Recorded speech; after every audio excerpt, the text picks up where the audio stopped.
बारामतीत आज सकाळपासून ईडीची छापेमारी सुरू आहे। आनंद सतीश लोखंडे, विद्या लोखंडे यांच्या घरावर धाडी टाकण्यात आले।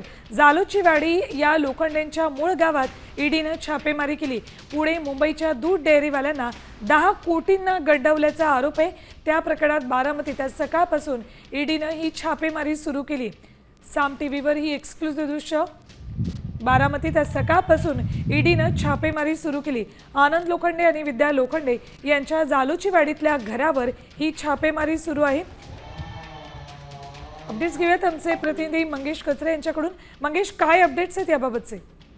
नक्कीच गेल्या काही दिवसापासून बारामती परिसरामध्ये आनंद लोखंडे यांनी केलेल्या फसवणुकीचे प्रकरण हे सध्या गाजत होते। त्यानुसार आज बारामती तालुक्यातील 30 ठिकाणी ईडीने छापेमारी केल्याची माहिती समोर आलेली आहे। यामध्ये जारगवाडी, जवळची आणि ठीक मंगेश, धन्यवाद संपूर्ण माहितीसाठी। तर बारामतीमध्ये ईडीने छापेमारी केली आहे। जालोचीवाडी या भागामध्ये आनंद लोखंडे आणि विद्या लोखंडे यांच्या घरावर धाड टाकली आहे।